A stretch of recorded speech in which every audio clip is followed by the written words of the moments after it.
Hi, I'm Davis. And I'm Eddie. We're the Game Grazers. Slowly watching our way through Davis playing Shantae. Yeah, so this is actually 2 times speed. This is actually a video of me getting all the remaining dark magic and heart squids. We want to show you all this stuff, but you know, this took me about 20 minutes to do, and that'd have been 2 episodes of that, and that's kind of boring.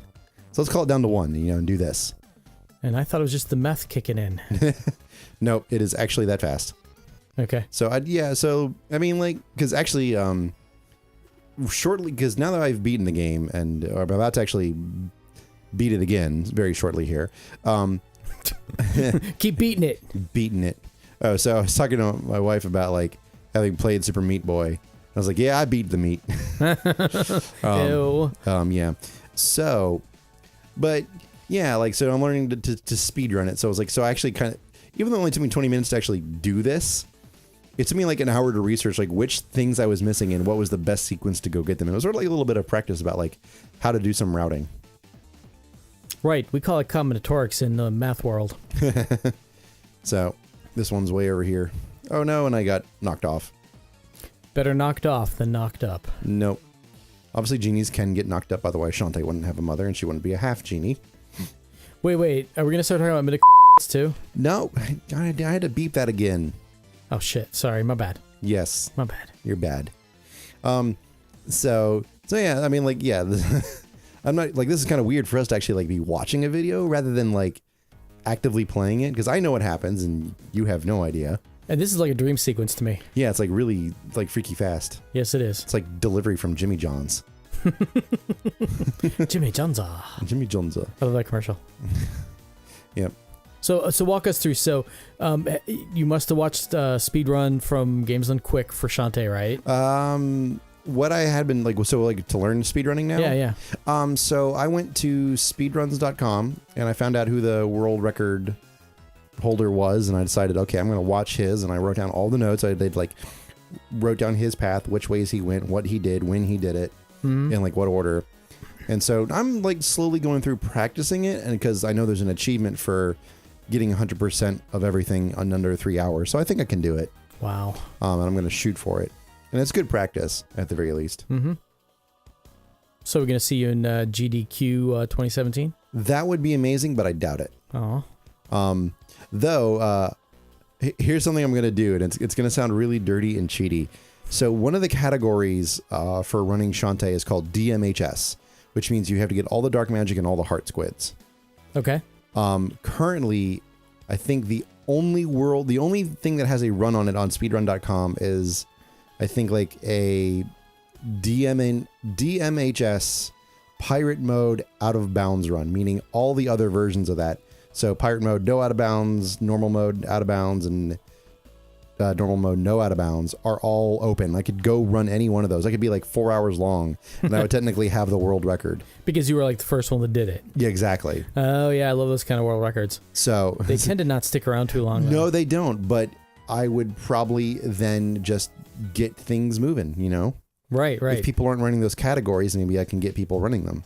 And actually, when I had first started learning speedrun, that was kind of the speedrun I wanted to learn how to do, was just get, not necessarily, because when 100% you have to get all of the like upgrades in the store, but with a DMHS, you don't have to do that. Mm-hmm. So I'm probably going to try and do that just so just for a brief moment in the history of the world, I can say I have a speedrun world record. So are you going to chronicle this for all the viewers and listeners at home? Probably. I will most likely be live streaming any and all speedrun attempts, and probably by the time this episode goes out, you'll probably have seen a few. I don't know if I'll have managed to actually get through the entire game at that point. I haven't really gone any further than Spiderweb Island. I've beaten the Emperor Spider in a speedrun, and I think, and where was I? I think I did that within about half an hour. Okay. I can get through the opening bit against Ammo Baron in about just a little over 2 minutes. Wow.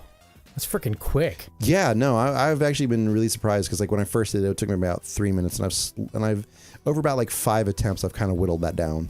Mm-hmm. So, and man, it's so much fun. And the thing I like about this is it's not a difficult game. I haven't done the out of bounds glitch yet, which is really interesting. So how does that work? I mean, I know what out of bounds means, but where's the glitch and what's it do to you? So the glitch is twofold. It requires walking off screen or running off screen, and then you consume either a potion or a food item. And if you consume a food item, it just allows you to break collision detection. Mm-hmm. So you can use it to get around locked doors, or you can use it to like just completely skip whole portions of the game. Nice. Like you don't have to go through anything on Life Island. You just go to the area where you get into the spittle maze, and where you bypass petrifying the guy, you just go right in. So I'm guessing that glitching, going out of bounds on a 2D platformer is not nearly as fascinating as when they go out of bounds in like 3D games, which I love. I actually hate those. Really? Like I get it, and actually I appreciate all of the effort it takes to find those things and execute them, but I don't know. It just sometimes I like seeing speedruns being executed on just the pure skill of the speedrun, you know? Right. Yeah, that makes sense. I understand. It's kind of a purity thing. Yeah, and I'm not saying those are bad by any stretch of the imagination. I think they're, at least in 3D games, is a little less interesting. Mm-hmm. For me, I just love the trippiness of, oh my gosh, there's a room and it exists somewhere in the middle of nowhere. Yeah. So back to the original point. So the other out of bounds is if you consume a food item, it actually causes you to float.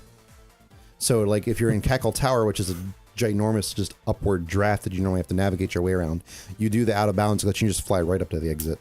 You can just basically skip the entire dungeon. We call that Willy Wonka style, or Charlie and the Chocolate Factory style. Yep. Found a heart squid. So yeah, you can see I'm already through Mudbog, and I think there's only one island left, so hopefully, but it takes a while. You can we can see where I've marked where I get heart squids versus dark magic, and I still have this whole chunk of time to go, just because it's so all around. I have trouble with my risky shuffles here. Got to work on that. I'm getting really good at those actually, and because I wanted to learn how to speedrun Super Metroid, but after watching SGDQ where they had a 4-person race and all but one person made it through that thing, I was like, oh my God. That is intense. It is really intense, and I'm just like, I don't think I have the patience or wherewithal to learn that kind of game. They say it has one of the highest failure rates of all major speedruns. I'm like, that's ridiculous. Yeah, but I think it totally falls in line with the whole Metroid. It does. It really does. Did you so in SGDQ there was one guy who was doing I think it was Symphony of the Night blindfold. Oh, yeah. And his controller fucked up. Yep. And he was like, can someone please tell me where I am? I'm amazed. I mean, in general, speedruns are amazing, but anytime that involves, eyes being closed, that just adds an extra dimension of just what the fuckery to speedruns. Yeah, totally. I saw them, I don't think they did this year, but I think it was last year they did Battletoads, the water. Did they do the tunnel? Yeah, they did the tunnel blindfolded. Oh my God. It was freaking crazy. That is ridiculous. Yeah. Yeah, I don't think I couldn't hang with that. I could probably do this section so much better now. Now that I've watched the speedrun and know what I gotta do. Yeah. Yeah. So yeah. So that's kind of what's going on with me, and with I love this game so much, and I was like, it doesn't seem like it's got a good amount of challenge for a speedrun, but I don't think it's going to break me to try and learn how to speedrun it. You know what I mean? Yeah. It seems feasible for me to be able to pull it off. So once you've pulled this off, right there. Are you gonna what's the next one? Is Guacamelee on your list? Ooh, I don't know. I need to play more of Guacamelee. As much as I love Metroidvanias, you think I would play more of them sometimes. Well, I know. Yep. We've all got challenges in our life. Sweet recoveries right there, man. Actually, that was pretty impressive. Yeah. I thought you were gonna lose it right back there. Yeah. So there's one more heart squid. So if we were sports announcers, who would you be? I don't know who sports announcers are. Oh shit! Just say O.J. Simpson. He was a great sports announcer. Was he? No, just kidding. I'm fucking with you. I would totally be Harry Carey. How about I'm Harry Carey to your Brent Musburger? How about that? Who the fuck is Brent Musburger? only the best named freaking sports announcer ever. Yeah. Also, this is the last Cacklebat, so here we go. Uh-oh. 20 Dark Magic, there it is. There's the achievement. Does that come up on the video? Prepared for battle, yeah, it does. All right, you are ready. This is the video, remember we're watching it. Oh, yeah, of course. Bolo. Dumb git. So wait, that's it. We're getting close to the final boss battle. That's the next to last heart squid. We're going to drop all the way down here. She looks so pretty falling. Yeah. So, yes. And then there was this part. Now this you must have memorized. I looked it up online. Right. And there it is. That is the last heart squid. So next time we are going to be taking on the fully powered Pirate Master. So we will catch you next time on Game Grazers. Thanks for listening. Okay, that was totally unintentional. That was perfectly timed. That was perfectly timed. I totally did not mean to do that. That was amazing.